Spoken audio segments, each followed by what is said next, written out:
Welcome to the channel English Epics. My name is Travis McKinney. Phyllis and I could easily be described as a typical couple when it comes to likes and dislikes. She has her own hobbies and ambitions, and I have completely different ones. While I play golf and write short stories, she does crafts and is running for a seat on the city council. Unlike state and national level elections, which have official budgets, local elections are mainly funded by friends, family, and a few shady characters looking for future favors. She's quite young compared to the older members of the council, most of whom are currently taking bribes. Like any married couple, we don't always see eye to eye. We have different preferences, different pet peeves, and definitely our own sore spots. For example, when I was 11 years old, I was bitten by a stray dog while playing baseball in Little League. To this day, the hair on the back of my neck stands up whenever I hear a dog growl. I don't like dogs, but Phyllis loves them. Spiders and snakes don't bother me, but wasps absolutely do. On the other hand, Phyllis hates spiders, snakes, and anything else that crawls. Want to see someone act like the world is ending? Catch Phyllis in the moment. A mouse or cockroach crosses her path. Travis, you have to do something. I don't know. What exactly? Just get rid of it. And don't tease me about it. We both love cats, but we don't have any. With our work travel schedules, it's just too difficult to take care of and feed them. Maybe someday our job-related travel will ease up. Who knows? Maybe we'll even have a family in the definitely not before this election is over. I work in forensic accounting, or in simpler terms, I track the money. My files contain information on some of the most ruthless criminals out there. They steal from people who can't afford to be deceived. Phyllis works in public relations at the County General Hospital. She was the face of their community outreach program. Since we're not tied down by any major obligations, we often take trips to warm destinations with beaches. We prefer to stay at all-inclusive resorts that feature open bars. These resorts offer excellent service. As a result, I often end up a bit tipsy. Phyllis has a problem with that. Me being out cold ruins her ability to enjoy herself. Still, in the end, I unwind to escape work stress. To celebrate Phyllis's birthday, we had dinner in a quiet, upscale restaurant. We skipped the dessert and after-dinner liqueurs and hurried home to enjoy ourselves like adults. Sensing that our week-long dry spell might be coming to an end, Phyllis smiled and said, "Well, I'm glad to see you're ready to get back in the saddle." I suggested that Phyllis take one of the little off-limits pills to enhance tonight's experience. While in Mexico, she always buys a few pills for herself and a few blue ones for me. Both tend to make the evening much more enjoyable for us. Since we hadn't been intimate since we got back from vacation last weekend, I noticed that familiar sparkle in her eyes as she gave me a big smile. I guided Phyllis down the hallway to our bedroom. Rose petals were scattered across the bed. A feather lay nearby for tickling her. She's extremely ticklish and often uses our safe word when I go too far with it. I think she secretly enjoys the helpless feeling it gives her. Tonight, that might change. Phyllis peeked into the bedroom. "Oh, wow," she said, grinning. "Looks like I'm in for a treat tonight." "Well, it's your birthday," I replied. I figured I'd do. "Everything right? Go ahead. Take care of what you need in the bathroom and take your pill. I'll be right back." She practically skipped into the bathroom. I headed to the garage to get my bag of surprises. When I returned, Phyllis was lying across the bed, wearing nothing but a wide smile. "Turn over," I said calmly. "Relax, sweetheart. Tonight, something's going to be different." She giggled as she rolled onto her stomach. I took out a pair of plush-lined handcuffs and secured her wrists to the side posts of the bed. Normally, I fasten her hands to the center of the headboard. But tonight, her arms were spread wide, just like her legs. "Yes, I planned this," I said. "Let's see how you like it." After fastening the second wrist, I placed a soft cuff around her ankle, then gently clipped her other leg to the opposite side. Let the games begin. Is someone planning on giving me the full birthday experience tonight? She asked with a playful grin. I've got a couple of new toys to try out tonight, I said. What's our safe word? She asked, just in case she didn't like what I had planned. Usually, our safe words are things like kitten, rainbow, or something equally quirky. As I started to place the gag over her head, Phyllis began to squirm. What are you doing, Travis? All right, your safe word for tonight is midnight sensation. Phyllis gasped and tensed up. No. Last weekend, Phyllis and I booked a trip to Aruba for 4 days and 3 nights. We arrived on Thursday around midday, and I drank way too much, passing out shortly after dinner. The next day, I blacked out even before dinner. God, I felt absolutely terrible Saturday morning. I told Phyllis I wasn't drinking anymore. I was a mess. Obviously, the fact that I got drunk ruined the trip for her. Saying that Phyllis was furious would be an understatement. Instead of waiting for me, she grabbed her bag and headed to the beach without even saying goodbye. Honestly, I didn't need much time to pull myself together, so within a minute, I was out the door. The elevators weren't running efficiently, and I caught a glimpse of Phyllis in a packed elevator, just as the doors were closing. What I actually saw was some guy Phyllis had been flirting with on the first night give her a quick kiss on the cheek and slip her a piece of paper. Instead of waiting for the next elevator, I took the stairs down to the first floor. Phyllis was walking slowly toward the beach exit, reading the note. As she stepped outside, she crumpled the paper and tossed it into a trash bin. Once I got to the bin, I dug through it for a moment. That moment changed my life. Phyllis, the past 2 nights you've been a true midnight sensation. The sex was mind-blowing. We had so much fun, I felt like a king. Too bad he's not drinking tonight. Otherwise, we could have dosed him again. I'll just look forward to seeing you in Sacramento. Until next time, Vince. And that bastard even left his phone number. Well, Vince, my friend, I'm going to make sure you have an unforgettable experience. One you'll never forget.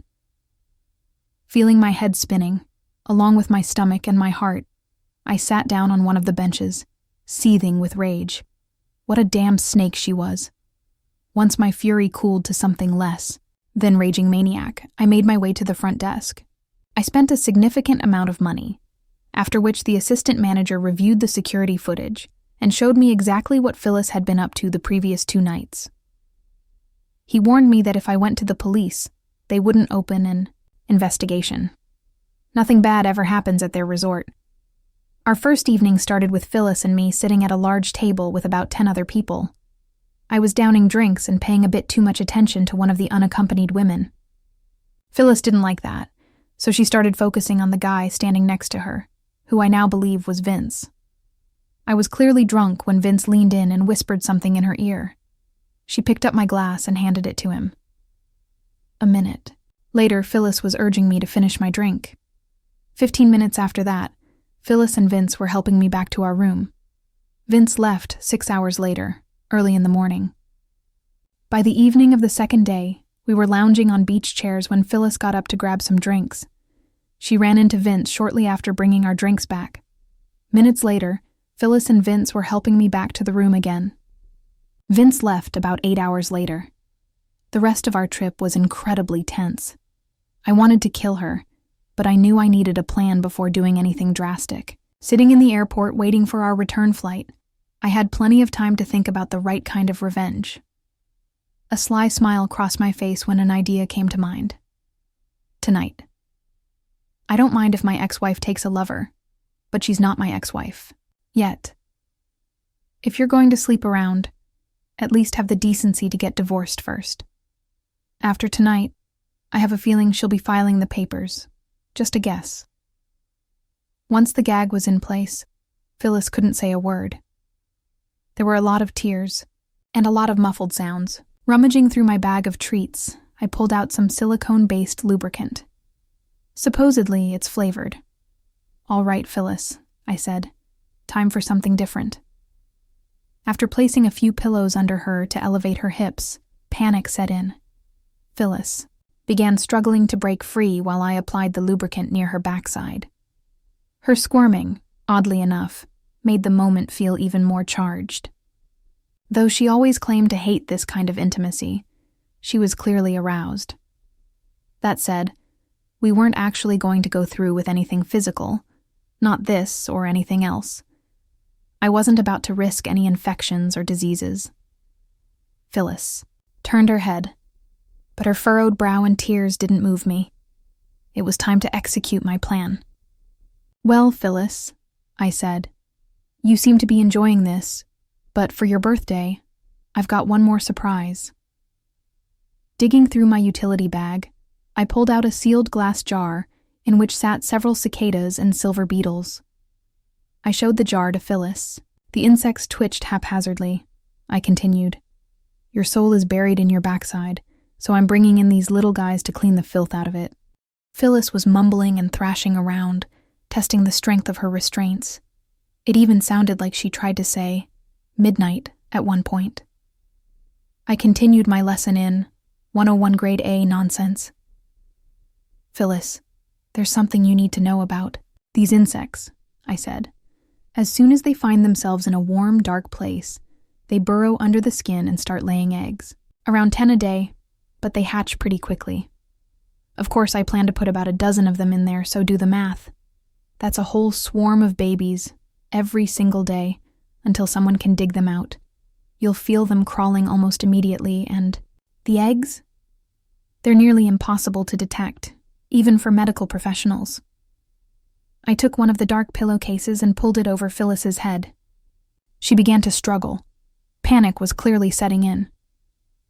Returning to my bag of treats, I placed the insect jar back and took out a small glass vial filled with liquid. Phyllis heard the jar opening, mostly because I did it right above her ear.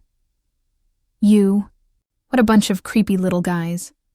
In reality, the insects were still safely sealed inside their jar. Instead, I dropped some intimacy beads into a different jar filled with a liquid gel. I also added a bit of anti-itch powder. The packaging had some vague warning about avoiding contact with internal body areas, but I had neither the time nor the interest to read the rest. "Wait, let's sing," I said. "Happy birthday to you. Happy birthday, dear cheating wife. Happy birthday to you. And here's your first gift," I added, as I inserted one of the beads into Phyllis. My head was spinning as she bucked like a wild bronco. Each time I imagined a bug crawling, I made little disgusted sounds. "You or you-oh. One's trying to escape. Come back here, buddy." I kept inserting the beads, pretending I was stuffing in a dozen insects. With each one, I added another dose of the gel mixed with the itching powder. When I was done, I pulled an empty glass jar out of the bag. "All finished," I said, removing the pillowcase from Phyllis's head and showing her the empty mason jar. She was desperately trying to break free. And just in case that wasn't enough, I grabbed a feather and ran it up and down her soles and underarms for several minutes. I should have filmed it. Phyllis did an incredible job clenching her glutes. When I gently brushed the feather near her most sensitive spot, I think I may have pushed her to the edge. I had never seen such a look of pure hatred and tears in anyone's eyes. Well, no one really knows how a spouse will react when they discover betrayal. "I'm going to grab a beer. Be right back." And I did. I drank a beer, then took the jar of insects outside and released them into the wild. I noticed my arm was itching a bit, and, I've got to say, that powder works. Even after thoroughly washing up, the itch remained. Hand lotion seemed to help, though only for a while. About half an hour later, I realized Phyllis was on the verge of losing her mind. The next part of my plan would likely end with bruises and a few hits. What the hell, I used the feather again. Staying mindful of safety, I slowly loosened the straps around her ankles. Then, kneeling on her right arm, I loosened the strap, but kept her wrist firmly in place.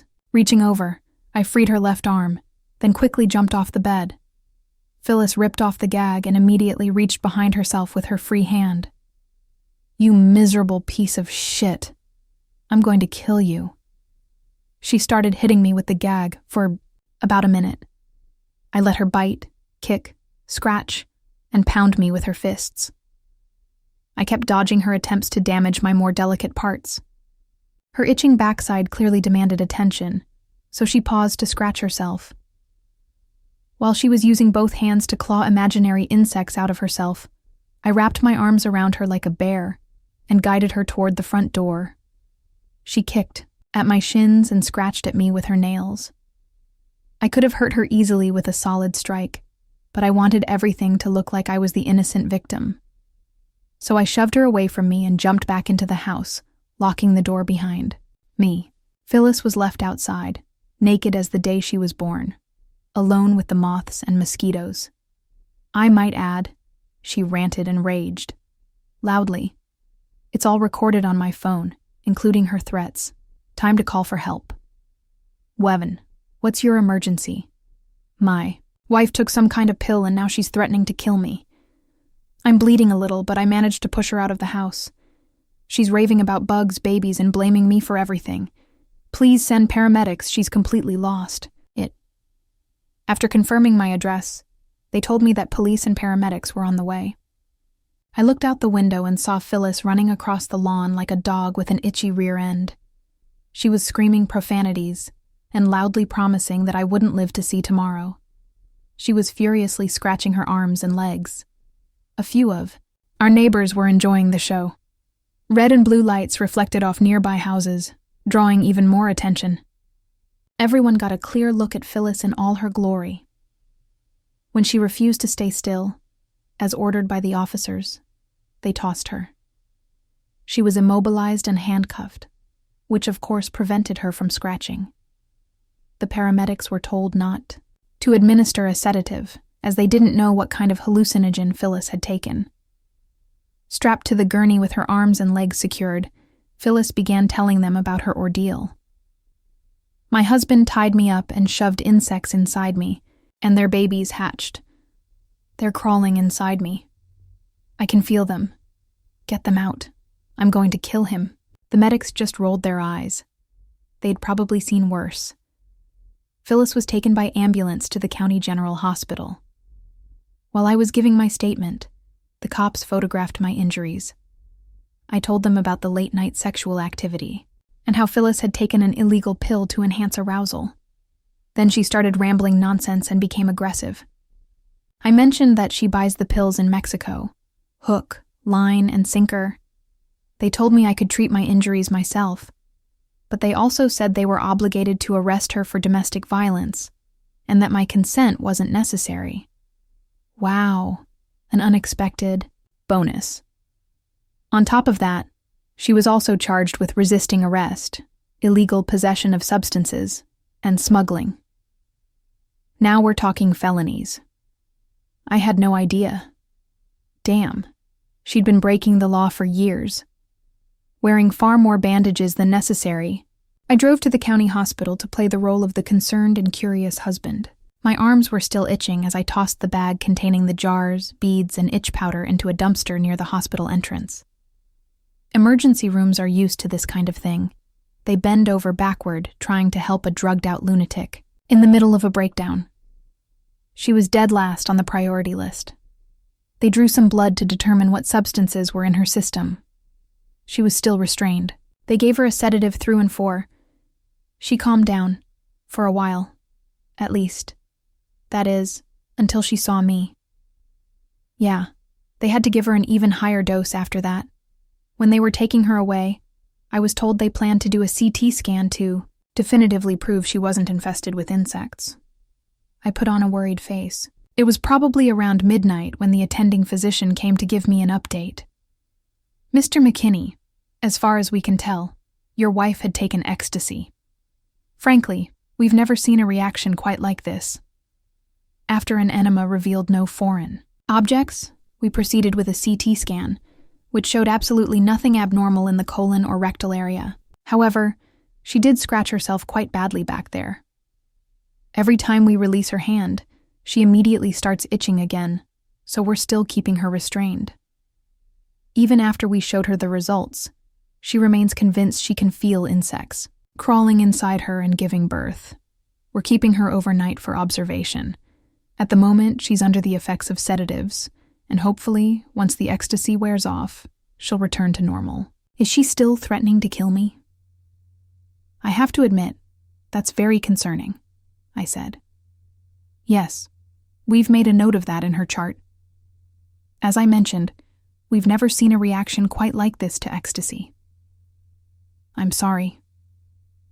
I shrugged, returned to her hospital room, and kissed her, still sedated, on the forehead. All for show. Lying witch. Normally, city council candidates don't get much media attention, but the reporters were thrilled with this ongoing circus. Someone must have called the anonymous tip line before heading to the hospital.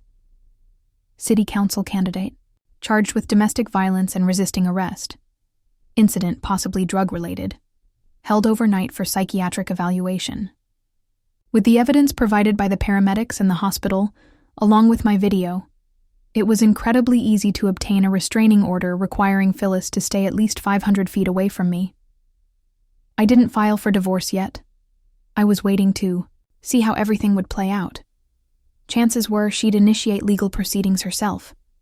Phyllis's parents visited her the next morning, and the ranting, delusions, and death threats hadn't stopped.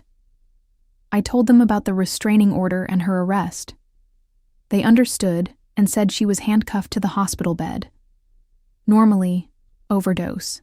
Patients are discharged the next day, but due to Phyllis's insane story about bugs and their babies and her constant urge to scratch that itching area, they kept her for 2 more nights. I figure that's how long it took for the itching compound to wear off. Phyllis eventually appeared before a judge. Due to the drug smuggling charges, bail was set high, but her parents posted it. No one was surprised when I was served with divorce papers the next day. Naturally, the press couldn't resist trying to get a statement from me.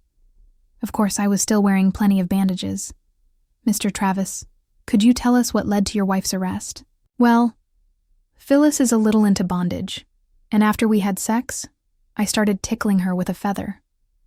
Out of nowhere, she turned into a raging lunatic. As soon as I let her go, she went wild, biting and hitting me. I asked that she not be charged with domestic violence, but apparently that's not up to me. No more questions were asked. Too much information, perhaps. We had officially crossed into the realm of dirty laundry love stories. Phyllis later returned with a sheriff to collect some of her belongings. My attorney had approved only clothing, since everything else was covered under the divorce property agreement. I could tell Phyllis wanted to say something cruel or do something worse, but the sheriff watched her like a hawk. All she could do was glare at me with pure hatred.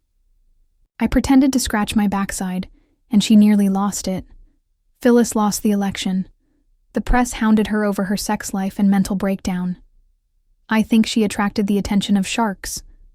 A woman into bondage and unconventional sex was definitely seen as chasing. She was reassigned to a permanent position at the hospital. They didn't want her face publicly associated with the institution, but they couldn't legally fire her. Knowing Phyllis was probably planning to give me an unforgettable experience of her own, I quickly found a job overseas. There was no point in tempting the gods of revenge. It also conveniently shielded me from questions when a man named Vince from Sacramento suddenly had his bank and investment accounts wiped out. The article mentioned a loss of over $250,000. Thanks for the phone number, Vince. Those scammers are happy to work freelance. I sent Phyllis a greeting card. A high price to pay for unforgettable nights in Aruba. After the psychiatric evaluation determined that Phyllis was fit to stand trial, she was found not guilty of the domestic violence charge. The charge of resisting arrest was dropped. However, she was convicted of drug smuggling.